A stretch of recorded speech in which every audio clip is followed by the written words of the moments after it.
To je nejaké nové. Tak to už...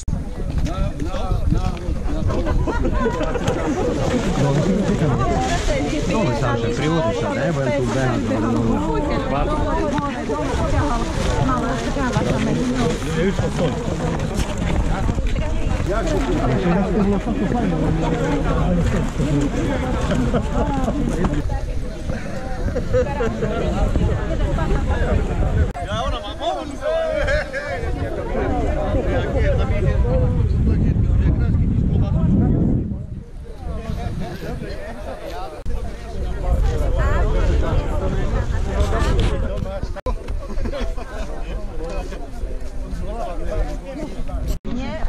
Som dostala 2 oznaky, tá som to dostala.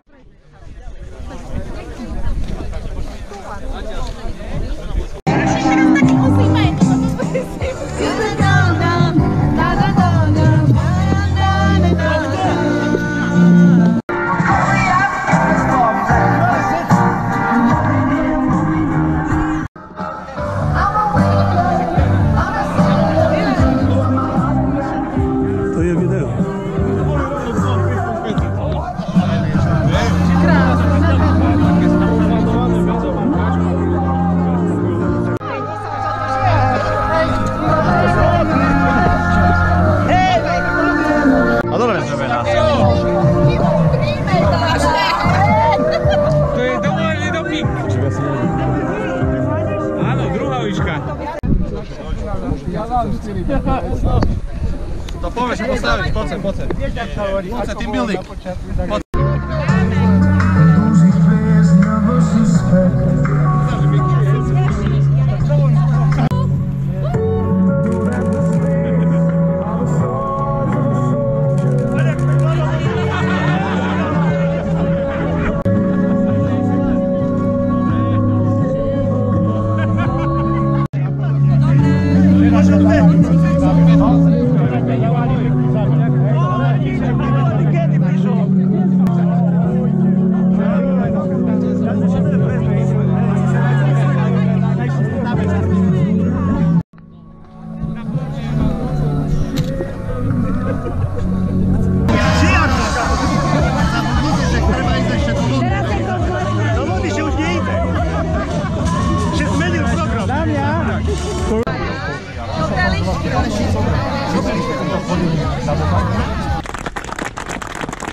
Chcem len povedať, že toto podujatie v sebe nesie 3 také dôležité posolstva.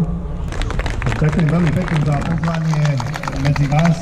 Takže, milí otužilci, Stráňančania, aj Mihaľovčania, aj všetci hostia, ktorí ste tu z Vranova, alebo odkiaľ ešte sú, lebo som videl Košic. Tak mene Otca i Syna i Ducha Svätého.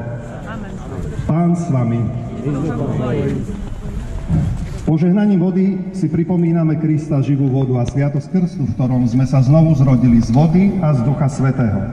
Vždy, keď sme kropení vodou, požehnanou vodou, alebo keď ju používame so znakom kríža pri vstupe do chrámu, ale aj doma, v našich domoch, vzdávame Bohu vďaky za jeho nevýslovný dar a vzývajme preto jeho pomoc, aby sme životom potvrdzovali sviatosť, ktorú sme väčšinou pokrstení, sviatosť, ktorú sme s vierou prijali. Aby sme sa pokropení, alebo ktorí sa ponoríme do tejto vody. Svieti, nech odpočívajú v pokoji. Amen. Pokropím vás, aj Pán Boh nás kropí, tak ja vás pokropím požehnanou vodou a už program pokračuje 3 krát.